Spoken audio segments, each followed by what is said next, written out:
G'day, welcome back to the third part of our solar bore shed build. We've finished everything off a few months ago now, or probably a year or so ago now. So I just wanted to go through the finished product and show you what we've done. So basically, like the water comes out of the bore obviously, and it pumps up through the pipe on the right.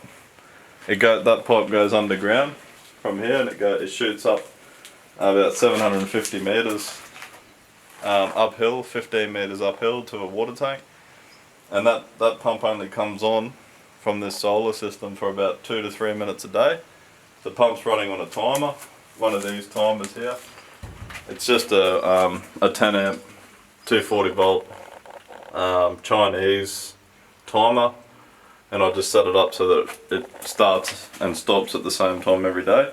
So that 240 volt pump that's underground, submersible pump, it's going to pump up to that tank about 200 litres a day, which is more than enough. We don't even use that much water. The tank's overflowing every day as it is. That water goes up to the tank, and then when the pump's not running, it's always gravity feeding back down that. So you can see here, the water's able to either go up to the water tank or come back down this pipe, and we've got a couple of taps on the outside of the shed, and it also feeds into the shower system. As you can see, the bore water out here, it's highly corrosive. That was a brand new bracket. It's only, just over a year old, and it's already corroding everything away. So I might have to look at putting copper brackets on there. So I'll take you through the solar. We've got a 200 watt solar panel, 24 volt, 200 watt solar panel on the roof. That comes down through these wires. So this is DC 12 volt from the solar. Comes down, it goes into this Chinese MPPT charge controller. The charge controller is constantly charging the batteries. So it's so it's just putting in there, keeping the batteries topped up. Obviously every day when the inverter runs for the 2 minutes, it's using power, and then for the rest of the day it charges the batteries and then just keeps them on float. So we've got 4 100 amp hour 12 volt batteries. They're the gel type. It's not particularly what I set out to get, but they were just available to me. I bought them second hand. They were about 2 or 3 years old when I got them, and they've probably still got another 5 or 6 years life in them, so got them for a good price. I think we paid $50 each, so we picked them up. So that's the battery bank. From the batteries, it comes up. I've just doubled up the wire because this wire is capable of about 70 or 80 amps, but at full load, 3,400 watts, we probably need more like 150 amps or so. So we've got a 150 amp fuse, DC breaker on there, and 2 lots of wires running from the positive and negative up to the inverter. So this is a 12 volt DC to 240 volt AC, 1700 watt continuous power. The pump we're using in the bore only runs at about, I think it's 900 watts. It's a 900 watt submersible pump, so it's well under the continuous power that we need to use.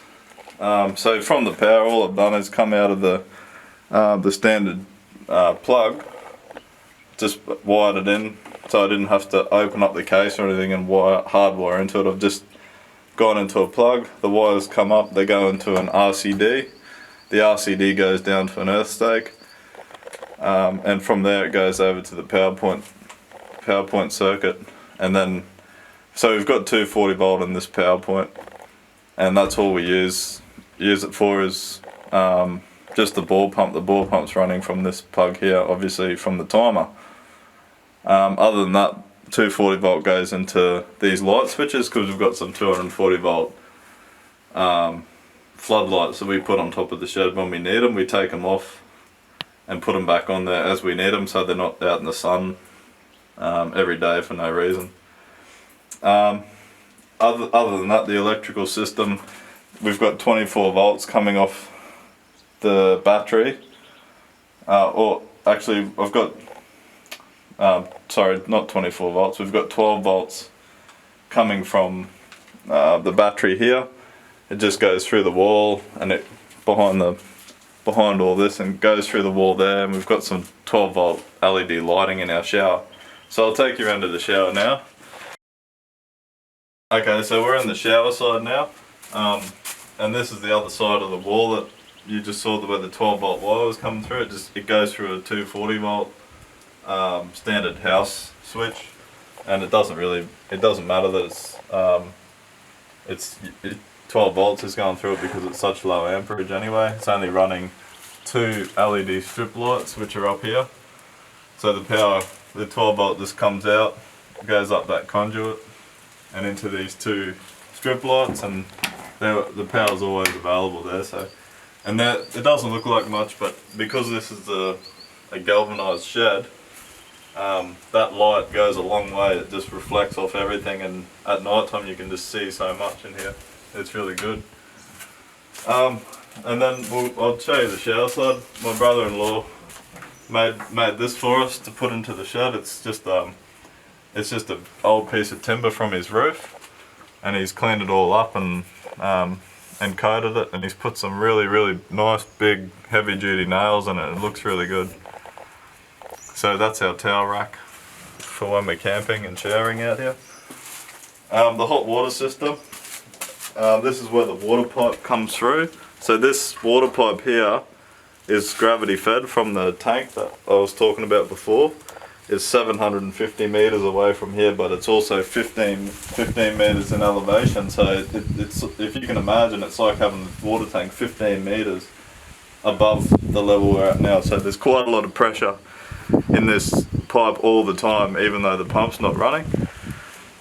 So that pipe just comes through, and then I've just put a normal everyday hose fitting onto that, because that's what this hot water system that we bought, we got this on eBay. It's a bit dirty because it sits outside. We only clean it once every few months. So the water just comes in and the water goes out, and the gas pipe comes in from we've just got a 9 kilo gas bottle there. And basically it's an inline water heater. It's got 2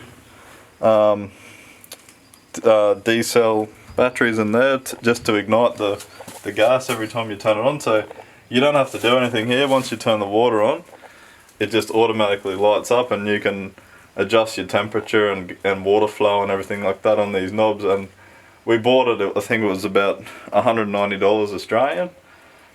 And we thought, you know, like, we'll give it a go. It's not that much money. We'll see what happens. And we're absolutely happy with it. It is brilliant. Like, it's done a much better job than what we thought it would do. So I would highly recommend. We got the Gecko, but I think that's just a brand they stick on it. But I'm pretty sure they all come out of the same factory, and they are brilliant for what you pay for it. They're brilliant. We had a gas bottle that size as a second one we put on there. We had a gas bottle like that on there, and I was showering fairly regularly out here. Every time I came out and did at work, I'd be showering. And we got well over a year out of a bottle that size, going through that, making, you know, 45 degree hot water. So brilliant. Okay, so from the hot water system, the pipe that comes out, we've just used standard garden hose for now. Whether we upgrade that sometime in the future, doesn't matter.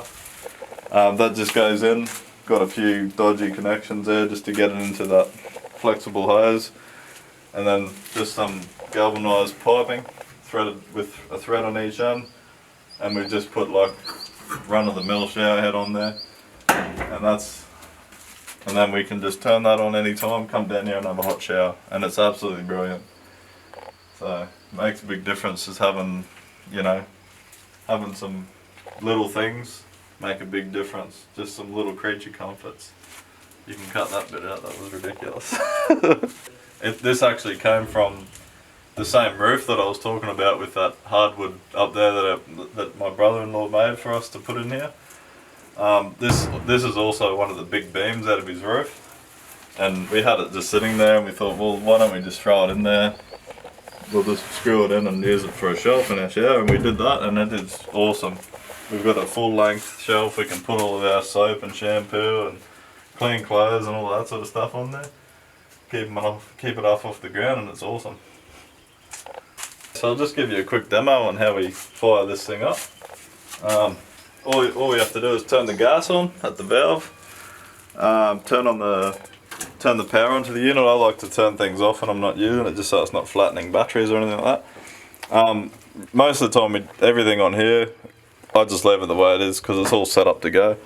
And then next step is just to open up this valve here, which puts water through the system all the way out to the shower head. So if you have a look over that way, you'll see the shower's flowing. Water's making its way through all of the system.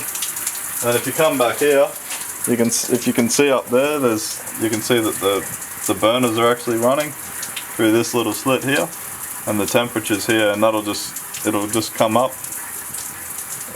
to usually about 40-45 degrees. A beautiful hot shower. So when I turn the tap on and off, if you watch the system, it's fully automatic. The system turns off, so all the gas goes out, the power turns off to the display and everything. When you turn it back on, if you listen, you'll hear it clicking, and that's the automatic ignition of the gas. And you can hear the gas fire up, and its temperature's coming up, heating up the water. Just show you a few features we got around the outside of the shed. So that's one of the, we've got two of these lights, but I sort of put them up and take them down as we need them. I've just put this up because we were camping out here at Easter time with some people, and when everyone's coming down for showers and stuff, we just turn this big floodlight on and we can light up the whole area. It just makes a lot more comfortable when you got a heap of light and you can see, because it's pitch black out here. There's no light. We're like 40-50 kilometers away from the nearest town or the nearest city, and we don't get any light. So we got no power or anything like that. That's why we're relying on solar. So we got a couple of these lights. That's what's wired into those switches. The water, I haven't done it yet, but I'm always planning on putting some flashing around this so that you can't see it. It's just going to be covered with tin as well. But yeah, basically the pipe that comes out that you could see inside before, it just goes underground here, and then there's a trench. We put a trench in, and if you come over here, you can see it. We had a trail cleared through the bush, and that goes up for about 500 or 600 meters until it comes out at the next opening. So we've got a trench all the way underground up to a water tank, and that's basically what this whole shed is feeding. Coming around, we've got put an outdoor tap in as well. Just hang a few hoses on there. But yeah, like I said, we've always got pressure because it's feeding from that water tank, gravity feeding. So we've always got water available. As simple as that. So we've got outdoor taps, indoor taps, everything you need. Okay, this is another addition. It's basically all this is an indicator for the depth of the bore. All you need to do if you're building one of these is get a piece of pipe, like solid pipe like this, something that's not gonna, swell up when you're putting air pressure into it and stuff like that. So nylon pipe works really good. Basically that goes into the bore and it runs all the way to the bottom. It's probably half a meter up off the bottom of the bore, so that goes down about 39.5 meters because this is a 40 meter deep bore. So basically you put a little bicycle pump or something onto this valve and you pump it up until the needle stops, and with this bore it usually stops at about 42-43 psi. It's empty at the moment. There's no air pressure in there because it slowly does leak, and I don't use it every day, so I haven't pumped it up at the moment. But if everyone's keen to see how it works, I'll make another video. If you just put in the comments that you want to see it, I'll come down and I'll make a video of just how I measure the depth of the bore. Basically just pump it up. When the needle stops moving, you know that whole pipe is full of air, and because it's going underwater, you can work out how deep the water is. So if you start pumping out of your bore, the water level is going to drop a bit. It might drop a metre or two, and you can convert the pressure into the depth of water that the pipe's in. So this is a really simple method of measuring the depth of your bore. Well, that's about all that I have to show you about the bore shed. If you've got any questions, I'm more than happy to answer it. If you just put some questions in the comments, I'll try and get back to you. If you haven't seen part 1 and 2, go and check them out. They're on YouTube. It's just sort of me talking about how I built the shed and sort of showing steps on when we built the shed itself. So yeah, thanks very much for watching. Hope you enjoyed it. Catch you later.